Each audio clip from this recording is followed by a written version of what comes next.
7:14 minutos en el territorio continental ecuatoriano, buscando la verdad. En la revista de Opinión Democracia queremos dar la cordial bienvenida al señor ministro del Interior, general Patricio Carrillo, y conversar de esta tarea compleja, difícil, que le obliga al Estado ecuatoriano a afrontar, y un problema que no se ha presentado hoy ni ayer, es una carga que el Estado ecuatoriano asume en condiciones complejas y difíciles cuando en el ámbito de la seguridad y la defensa no está plenamente identificado quien actúa en las condiciones como se ha venido operando el crimen transnacional organizado y las bandas cuyo reflejo ha sido la crisis carcelaria. El señor ministro, ¿cómo se viene afrontando a partir de un hecho importante en la Policía Nacional, la encargada de la seguridad interna y en asocio con Fuerzas Armadas que viene contribuyendo, cómo se ha procesado los cambios en la cúpula policial? Para partir de eso, muy buen día. Buenos días, Miguel. Un saludo a todas las personas que nos escuchan esta mañana en Democracia. Sí, el presidente de la República ha tomado la decisión de hacer algunos cambios en el liderazgo de las instituciones. Creo que eso pasa por fomentar un poco más la confianza. Estamos en ese sentido con el ministro de Defensa trabajando para que los mandos, que son quienes ejecutan las operaciones en conjunto ahora, en su gran mayoría, las grandes operaciones militares policiales en las calles, tengan una articulación mucho mejor. Al interior de la policía yo he percibido que han mirado de buena forma. Siempre es necesario hacer algunos ajustes ahí importantes, más aún todavía cuando han existido algunos escándalos, digamos, que minan la confianza, que deslegitiman un poco el liderazgo, pero que con la renovación creo que van legitimándose al interior y afuera también. Señor ministro, el otro hecho de coyuntura, el domingo último, se dio a conocer y se está investigando, según el informe del señor comandante de policía, estos hechos que lamentablemente penetran en instituciones respetables como la policía, como la sustracción de pistolas, como ocurriera en el cuartel Modelo Guayaquil. Sí, yo fui informado el día domingo aproximadamente a las 19 horas por el comandante general de esta pérdida de 150 pistolas que fueron donadas en el año de 1991 y que fueron inhabilitadas para el uso policial porque tenían algunos mecanismos de defecto. Además de eso, durante todo ese periodo la policía ha renovado ya su armamento corto y los policías se sienten mucho más a gusto con las pistolas Glock. Estas estaban por consiguiente en un trámite ya de destrucción porque no podía devolverse al no existir ya la institución donante que era la Corpay. En ese proceso, al parecer, mientras estaban ya en la última fase para entregar a la destrucción el día lunes, se percataron que en dos de las cajas que las mantenían en el rastrillo, en un embodaje bajo, ahí se percatan que las dos cajas estaban ya vacías. Hace presumir un robo sistemático porque adicional a esto empezamos a hacer toda una trazabilidad desde el día que se conoció, y el mando detecta que muchas de ellas se encontraban ya en las bodegas de la Policía Judicial del Guayas, luego de procedimientos adoptados tanto en enero, en febrero, en marzo. Entonces, ahí existe una cadena de responsabilidades, inclusive en la Policía Judicial, en criminalística, en los custodios del rastrillo indiscutiblemente, que son los primeros que han sido ya sometidos a la Administración de Justicia. La Inspectoría y el Inspector General, el general Vargas, se trasladó ya a la ciudad de Guayaquil para tomar el procedimiento respectivo de manera transparente, poder primero identificar los responsables, segundo empezar un proceso fuerte al interior de la institución para depurar, pasar pruebas de polígrafo en todos los rastrillos, adoptar mecanismos de supervisión mucho más fortalecidos y además de eso, tratar de esas armas localizarlas lo más pronto posible. General Carrillo, el depurar la institución pasa por tareas complejas, difíciles. Usted decía un robo sistemático. ¿Cómo parar esto y evitar? Porque es indudable, y tenemos experiencias recientes, hemos vivido de cerca en las décadas pasadas, hemos visto en Colombia cómo el narcotráfico permea y penetra en las instituciones.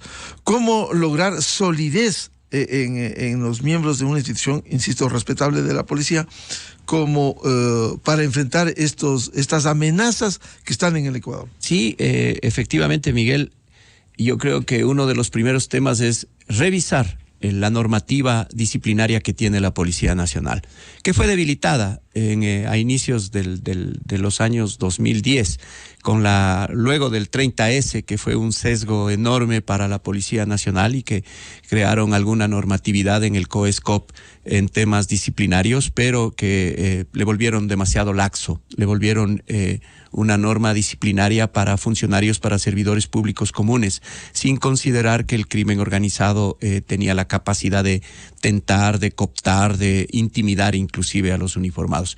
Hoy estamos trabajando nosotros en la creación de un reglamento que pueda ser elevado a una ley en la Asamblea Nacional, llegar a los acuerdos necesarios, porque es fundamental que la policía cuente con un mecanismo disciplinario que permita identificar a tiempo, hacer anticipación y también sancionar con la oportunidad de vida a todos aquellos que cometan actos contrarios a la norma. Porque la impunidad en los temas disciplinarios son la demostración de que las inconductas pueden ir creciendo en la policía, y hoy más que nunca, con la incorporación de más talento humano, necesitamos fortalecer. Además de eso, Miguel, y yo quiero contarles, y los ciudadanos conocen, la Policía Nacional ha hecho múltiples esfuerzos en su lucha contra la corrupción. Desde el primer plan estratégico que lo creamos en el año 2004 y luego en el año 2011 cuando se incorporó el accountability, que ya es una forma de convivir al interior de la policía. Somos una de las pocas policías de la región que se mide con indicadores de impacto. Es decir, la gestión, los resultados para nosotros son importantes, no la productividad, no es decir cuánto esfuerzo hago, sino cómo estamos impactando en la reducción real de las víctimas y de la victimización en las calles. Segundo, somos la única policía en América Latina que a todo su personal lo evalúa con pruebas poligráficas y que los mandos institucionales crecen sobre la base de pruebas de confianza. Esto es importantísimo. Nosotros, a pesar de ello, hemos tenido cooptaciones, a pesar de ello, se ha llegado a estas denuncias de la presencia de narcogenerales que no se han podido probar hasta ahora, que sin embargo existen sospechas, pero las pruebas poligráficas para nosotros son fundamentales. Y las pruebas toxicológicas, las pruebas socioeconómicas, las pruebas de declaratoria de historial de personal que uno las entrega a la Contraloría, las pruebas psicológicas son fundamentales. Las vamos a seguir incorporando. La próxima semana recibimos una donación importante de 15 polígrafos de la Embajada Americana. Otros están en camino con la cooperación internacional. No vamos a dejar de hacerlo. Para nosotros la transparencia, la responsabilización y el rendir cuentas a los ciudadanos sobre la misión constitucional es fundamental. Uno de los hechos que se ha destacado, señor ministro del Interior, son las tareas de la policía en el combate al narcotráfico, y por ello los resultados del decomiso del año pasado, en cifra récord, más de 300 toneladas. Sin embargo, daría la impresión que hay debilidad en las fronteras que le corresponde a Fuerzas Armadas, la defensa de la soberanía e integridad territorial. ¿Cómo fortalecer eso a fin de que no, al menos disminuya el ingreso de la droga al Ecuador, en donde hay éxito en el decomiso? Sí, el señor presidente de la República, en los gabinetes de seguridad que tenemos de manera permanente, ha invitado a un repensamiento en el Ministerio de Defensa, y lo han acogido muy bien, tanto el ministro de Defensa como los mandos militares, para que trasladar ahora esta militarización de las calles, esta lucha contra el narcotráfico, que es la amenaza real que tenemos ahora en el Estado ecuatoriano, trasladarla a las fronteras. Pero amerita también esto la articulación y la cooperación con redes de inteligencia, indiscutiblemente. Las narcoavionetas narcoavionetas, por ejemplo, Miguel. Las narcoavionetas vienen desde Centroamérica, desde México, cruzan todo Centroamérica, cruzan todo Colombia y llegan al Ecuador. Como en todos estos espacios también no se generan alertas necesarias. No es que simplemente el Ecuador no funciona su sistema de radares. Es también un tema de confianza y de cooperación para que el momento en que nosotros seamos advertidos a través de un sistema de alerta interconectado, internacional, ya se puedan tomar los recaudos necesarios acá. Lo mismo sucede en el espacio marítimo, cómo los barcos salen, cómo esos barcos que salen desde el Ecuador cargados, que han traspasado las drogas, las fronteras hasta los puertos, cómo esos trasiegos de la droga hay que hacerlos en todo el recorrido, en todas las rutas al interior del país, desde Sucumbíos por el oriente, ingresan por la Sierra Centro hacia los puertos, por la costa del Pacífico, por la Sierra Central. Es decir, hay diferentes mecanismos por los cuales se sigue acumulando. Pero en vez de el indicador que sea el decomiso de drogas en las cercanías de las ciudades portuarias o en los puertos, 8, 10 toneladas acumuladas, ¿por qué no pasamos esa lucha a la frontera? En eso se han comprometido. Nosotros luego del estado de excepción vamos a hacer una valoración para en conjunto trabajar. Este es un trabajo en equipo. Este ya no es una tarea de la policía, este no es una tarea de las instituciones aisladas, este es una razón de Estado. Caso contrario, seguiremos lastimosamente mirando el deterioro en términos de seguridad. Ahora, siendo importantísimas las redes de inteligencia, señor ministro, esto tiene su costo, porque la consecución de la información, y hemos visto experiencias como en Colombia y Perú, tiene un alto costo, y eso no es un gasto, sino una inversión del Estado para la consecución de esta información. Indiscutiblemente, todo este costo es menor al costo social que estamos viviendo, pero nosotros necesitamos no solamente demostrar estructura similar a la que tienen los otros países para generar la confianza, necesitamos dar demostraciones efectivas de transparencia, de lucha contra la corrupción interna, de fortalecimiento y también de tener una tecnología absolutamente compatible con los mecanismos comunicacionales que tienen las otras estructuras en los países vecinos, especialmente Colombia, en Sudamérica con Brasil, con Argentina, con Chile, en México, con Estados Unidos, con Europa, indiscutiblemente. Toda esta cooperación internacional tiene que irse articulando y tiene que irse desarrollando de mejor manera. Señor ministro Carrillo, para establecer este estado de excepción en las 3 provincias, se establecieron previamente datos que permitan identificar a las bandas. ¿Cuáles son los resultados parciales hasta hoy de este estado de excepción? ¿Cómo se ha cometido? ¿Cómo se ha desbaratado? ¿Cómo se ha aprendido? Mire, a veces se piensan que estas decisiones son decisiones que pasan simplemente por una demanda temporal o coyuntural, pero son decisiones que se basan en la analítica, en una base de datos que ya la policía la tiene perfectamente bien construida, que nos permite ir interpretando las tendencias. No vamos mirando lo que sucede con frecuencia en el día a día, sino las tendencias. Y las tendencias venían creciendo desde el año 2019, 20, 21.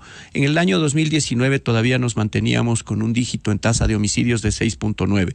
En el año 2020 terminamos el año con una tasa de homicidios de 7.2 y en el año 2021 sube de 7.2 a 14.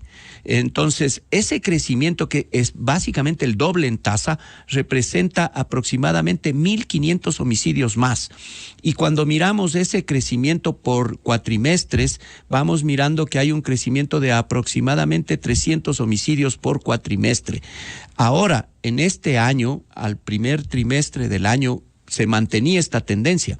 En el mes de abril se logra controlar y existe un límite superior tolerable, digamos, pero que ya nos permite ser disruptivos con este crecimiento. Ahí hay un primer avance. Veníamos de un promedio diario de aproximadamente 13 homicidios a nivel nacional, luego pasamos a un promedio de aproximadamente 8.6 y en los territorios en donde estamos con el estado de excepción, básicamente en las parroquias Jimena, en el Cantón Durán y Esmeraldas, se ha reducido a 6.6. Eso quiere decir que 2 personas por día no han perdido la vida en comparación con estos indicadores. Claro, también hay el indicador no es comparable con el año anterior porque las circunstancias fueron absolutamente diferentes. Salíamos de una pandemia y la pandemia exacerbó muchas otras cosas, otros fenómenos, porque como usted bien lo dijo al inicio, Miguel, esto es una construcción fenomenológica. Esto es un tema que viene creciendo en función de varias políticas que creo que hay que revisarlas en los tres tiempos, en el mediano, en el largo, pero también en el corto plazo. En el largo plazo, por ejemplo, la política educativa. La mayoría de perfiles de personas que están perdiendo la vida debían haber sido escolarizados a inicios del 2000 y hasta el 2015. Y todo este fracaso en la política educativa durante ese periodo es el que nos lleva a que ahora estos muchachos estén mucho más expuestos o estén mucho más propensos a ser parte de organizaciones criminales. Esto pasa también por una política migratoria que hay que revisarla, por una política criminal, por una política de drogas, por la política penitenciaria, por la política de transparencia. Todo esto ahora lo queremos construir en una gran política integral que incluso revise el actuar del COSEPE, que incluso revise, porque ya las amenazas ya no son las amenazas que estaban expuestas como nuevas, ya están presentes en el territorio nacional y todos ligados a una economía criminal que funciona de manera policéntrica como redes, ya no jerárquicamente solo con el narcotráfico.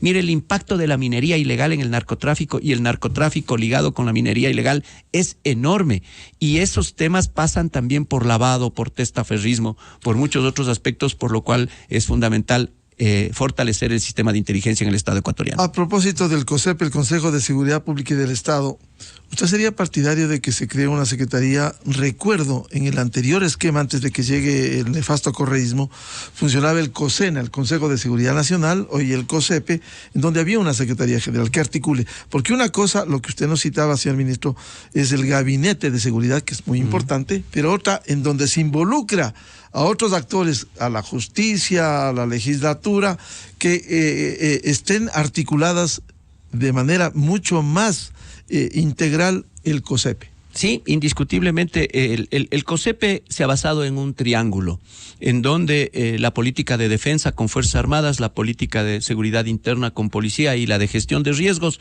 eran el trípode que sostiene. Pero ha dejado de lado el sistema de justicia, el sistema de rehabilitación social, el eje transversal con el cual los municipios deben trabajar en sus competencias de prevención fundamentalmente, y el resto de actores sociales, quienes hacen la economía, las fuerzas vivas, las cámaras de la producción, el sistema financiero, el sistema educativo. Todo esto hoy tenemos que articularle porque el problema de la inseguridad es un problema ciudadano y hay que ciudadanizar el problema para entenderlo y también para desde ahí generar los proyectos necesarios. Mucho más ahora que el presidente de la República ha decidido hacer una inversión en el Estado ecuatoriano, en los ciudadanos por seguridad. 1.200 millones tenemos que trabajarlo. Si lo dejamos solo a la policía, si lo trabajamos solamente desde el Ministerio del Interior, podemos perdernos y es bastante probable de que esa inversión no se llegue a concretar. 30,000 policías tenemos que incorporarlos. Si le dejamos solamente a la policía, es bastante probable que sus capacidades no le permitan seleccionar y formar ese numérico. Pero si actuamos todos como Estado ecuatoriano, yo creo que sí lo podemos lograr. Por eso estamos haciendo encuentros ciudadanos en los territorios. Lo iniciamos este fin de semana en Tungurahua, en Ambato. Y dirán muchos, ¿por qué no van a Guayaquil? En Guayaquil estamos controlando con el estado de excepción, al igual que en las provincias mucho más complejas. Pero hemos identificado alrededor de 9 ciudades que tienen estructura, que tienen capacidad, que tienen un plan local, con los cuales hay que trabajar muchísimo en prevención. En la costa ecuatoriana, Machala, Quevedo, Manta, en la sierra, Ibarra, Ambato, Cuenca, Loja, y en el oriente, La Guagrio y Macas. En estas ciudades las vamos a posicionar estos conceptos ya integrales y desde la prevención con las autoridades locales y con las fuerzas vivas vamos a elaborar los proyectos. ¿Para qué? Se incorporen policías de la propia localidad, para que se hagan las transferencias tecnológicas a través de los proyectos con los 1.200 millones de inversión, para que la logística y la infraestructura esté acorde y para que cada una de estas ciudades pueda contar con una secretaría de inteligencia que permita hacer anticipación estratégica, estudio fenomenológico y también ir identificando estas dinámicas disruptivas con la tranquilidad y la paz que todos anhelamos. Sí, ministro Carrillo, ¿usted sería partidario de que el Estado ecuatoriano establezca como política de Estado, como una amenaza al narcotráfico, al Estado ecuatoriano, porque eso incluso permitiría una interacción mucho más eficaz internacionalmente con la ayuda de otros países. Sí, la lucha contra las drogas es fundamental y es la amenaza real de la democracia, es la amenaza real de la seguridad de los ciudadanos en cuanto a libertades y derechos, en cuanto a la prosperidad, al desarrollo. Si no podemos construir sueños individuales ni colectivos es justamente por este tipo de amenazas. Es la economía ilegal, que el negocio rentable, la economía esta boyante que produce el narcotráfico, es lo que al final lleva a que países como Colombia y como Perú tripliquen en el un caso y dupliquen en el otro la producción, inviertan en ciencia para que la capacidad de producción de 1 hectárea, se dice que 1 hectárea tiene capacidad para producir aproximadamente entre 7 a 8 kilos de droga, de cocaína pura, que es la que, manteniendo el precio, es la que están compitiendo en otros continentes, es la que desean, es la que sale. Pero ahora han mejorado y están produciendo por hectárea alrededor de 12 y 13 kilos. Eso hace que dentro del territorio colombiano, que son alrededor de 150 hectáreas, exista una enorme producción, a pesar de los decomisos. En Colombia se decomisa aproximadamente 600 toneladas de droga promedio. Nosotros estamos en 300 toneladas promedio. Somos el segundo país en América Latina donde más se decomisa, y eso demuestra el trabajo incansable, pero no es suficiente. Más allá de esto, es fundamental que nosotros trabajemos contra esa economía. Lastimosamente, la situación de la dolarización del Ecuador es también un mecanismo importante para el lavado y para la presencia de estas organizaciones absolutamente violentas, que con esa economía hacen uso de la fuerza, hacen uso de estos mecanismos para cooptar e intimidar.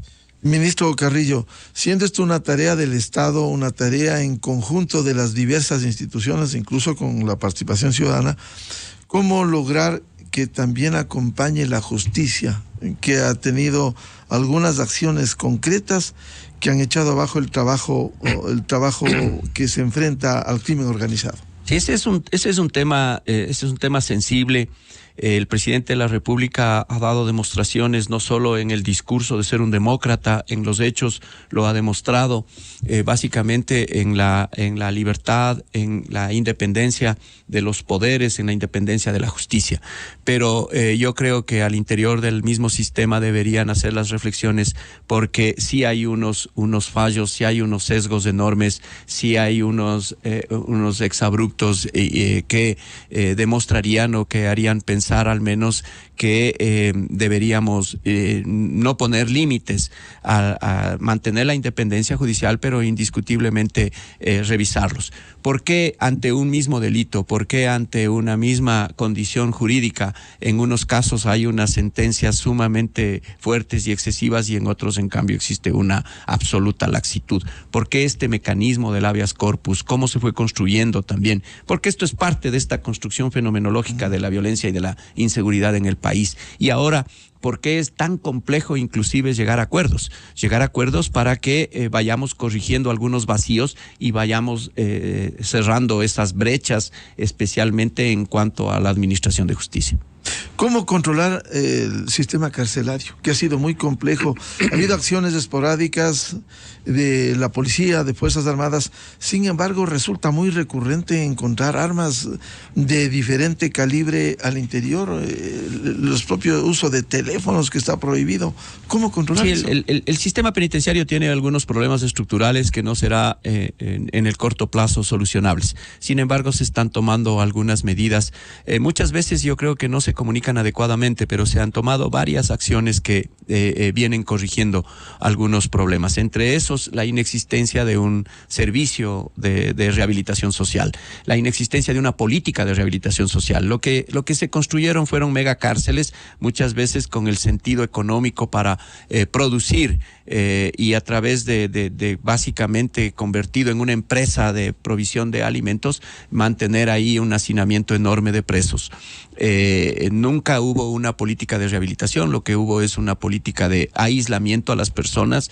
Esta ausencia de la política de rehabilitación hace que no exista reinserción social, hace que el sistema giratorio de justicia empiece a mover por los hacinamientos grandes números, frecuencia de personas con varias detenciones, con múltiples detenciones que siguen ahí girando.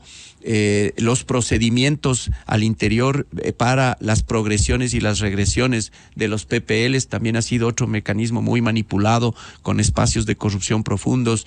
La ausencia también de una estructura propia de inteligencia penitenciaria. A la policía le ha tocado ayudar con la creación de un equipo de inteligencia penitenciaria desde la policía, pero que no entiende las dinámicas al interior, porque esta inteligencia debería ser propia del sistema, que maneje desde la tecnología y desde las fuentes humanas al interior de las cárceles lo que está sucediendo para hacer anticipación. Muchas veces se cree que la policía desde los cercos externos, al igual que Fuerzas Armadas, deberían inmediatamente reaccionar también ante los hechos, porque se considera que hay alertas y se manifiesta que si en 10 minutos no entra la policía van a cometer las atrocidades que han cometido. Al revés, la policía llega a tener comprensión cuando ya sucedieron los hechos, y cuando ingresa a tomar un control y evitar que el desastre sea mucho mayor. O sea, siempre se actúa con las urgencias, con las emergencias, con las catástrofes inclusive, pero no se está haciendo prevención al interior indiscutiblemente. Todos estos problemas estructurales, el presidente ha decidido tomar también iniciativas. Ya se ha habilitado una cárcel de máxima seguridad para los cabecillas. Se está identificando comisiones de derechos humanos, comisiones académicas al interior del país, gente que hace estudios sobre seguridad. Han presentado múltiples recomendaciones que se les está considerando. Por lo pronto, la Policía Nacional va a formar desde el próximo mes 1,400 agentes penitenciarios, agentes de tratamiento penitenciario, pero nosotros los capacitamos en cuanto tiene que ver a la seguridad física. Ya lo que tiene que ver a los procedimientos de tratamiento penitenciario, nos vamos a hacer acompañar de organismos internacionales. Hay cooperación a través de organizaciones de Naciones Unidas, el pacto con la Unión Europea. Hay diferentes sectores. La Embajada Americana ha llevado a capacitar a gente para que sean instructores en temas de vigilancia penitenciaria, crear una estructura capacitada también de inteligencia penitenciaria, dotarle de tecnología, de tal manera que exista menos contacto entre el PPL, entre el privado de libertad y el agente penitenciario, y que más bien exista una barrera electrónica, una barrera física que evite ese contacto y que permita un mejor control y supervisión. Todos esos temas requieren inversión.